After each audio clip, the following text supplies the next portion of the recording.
Back in May 2019, former US President Donald Trump decided to put Huawei and a bunch of other Chinese companies on the entity list. This move basically banned them from doing business with American companies. As a result, Huawei faced restrictions when it came to working with big names like Google, Qualcomm, and Intel. The biggest blow was that new Huawei smartphones couldn't come with any of those cool Google apps pre-installed anymore. Now, at that time, Huawei was killing it in the smartphone game. They were the second largest smartphone manufacturer in the world, selling even more phones than Apple, and only a smidge behind Samsung. People were saying that if it weren't for the ban, Huawei would have been number one. So, what went down with Huawei after the ban? Did they go down in flames or did they manage to bounce back? Let's talk about that in this video. Why Huawei got banned in the first place? You see, back in the late 2000s, Huawei was on an expansion spree. They were making moves and trying to buy companies left and right, even outside of China. But the US and UK regulators were like, hold up, we're not cool with this. They had concerns about Huawei's ties to China and potential security risks, so they put a stop to their plans. Now, even without the US market, which is a pretty big deal for smartphones, Huawei was doing extraordinarily well. They were winning hearts with their cool devices that didn't cost an arm and a leg. This helped them climb up to the number 2 spot globally by 2018, leaving Apple in the dust and just trailing behind Samsung. But then, here comes Trump, waving his presidential wand and saying, "I'm not a fan of China's trade practices." And that's how the US-China trade war started. It involved all sorts of stuff, like politics, tariffs, and international law. But it also had a lot to do with intellectual property theft. Now, Huawei had a bit of a reputation in that department, so they were in the line of fire. Shortly after the ban announcement, Google was like, yeah, we're gonna have to follow the rules, and they cut off Huawei's access to essential Android stuff. That meant no more Google Play Store for Huawei phones. This was a shock to the tech world because Huawei was sitting pretty as the second largest smartphone maker, and they relied heavily on Android. People who owned Huawei phones were freaking out, thinking their devices might stop working properly.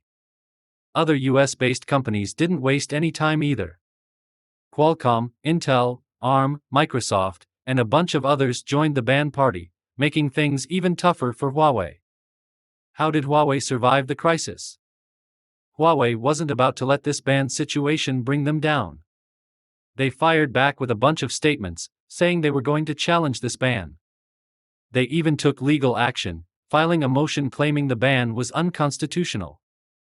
But let's face it, taking on an executive order from the US president is no walk in the park.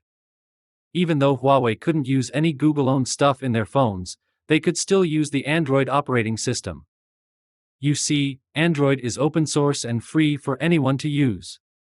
So, in August 2019, Huawei came up with its own operating system called Harmony OS. They wanted it to be an alternative to Android and iOS. Now, some people might think it's a bit crazy to challenge Android and iOS, but Huawei is a pretty big deal in China. They've got a huge following and a lot of influence there. So, they thought they could pull it off. In late 2019, Huawei released the Mate 30 series, their flagship phones that didn't have any Google apps. At first, they were only available in China and a few smaller countries. But eventually, they made their way to Western markets. People liked the phones and received fantastic reviews, but many were hesitant to recommend them because of the limited software. Surprisingly, though, the Mate 30 series still sold really well, thanks to the massive support from the Chinese population. But outside of China, only die-hard Huawei fans were on board. Huawei realized that without Google apps, they couldn't compete outside of China. So, in 2020, they had to find a solution. That's when they came up with App Gallery, their own Android app store. They put a lot of effort into getting developers on board and getting apps in their store. It's come a long way, but it's still not quite up to par with the Play Store. And then the chip war begins. Unlike other smartphone companies, Huawei makes its own chipsets for its devices. They've got these Kirin processors that they design, and they get them manufactured by a company called TSMC. At first, TSMC said they would keep making Kirin chips for Huawei. But then they changed their minds, and that created a big problem for Huawei. They had to figure out how to make chips without TSMC. There aren't many options for Huawei when it comes to finding companies that can make processors without involving US stuff. But there's this Taiwanese company called MediaTek that might be able to help. So, it's likely we'll see future Huawei phones with MediaTek chips. Also, Huawei sold off its sub-brand Honor in 2020. It went to a Chinese company called Shenzhen Jixi New Information Technology.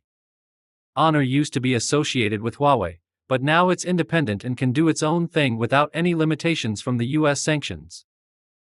Huawei is making a comeback. So, with all these sanctions and pandemic-related challenges, Huawei's profits took a nosedive in 2021, dropping by a whopping 68.7%. But they managed to offset the decline by focusing on their enterprise sales.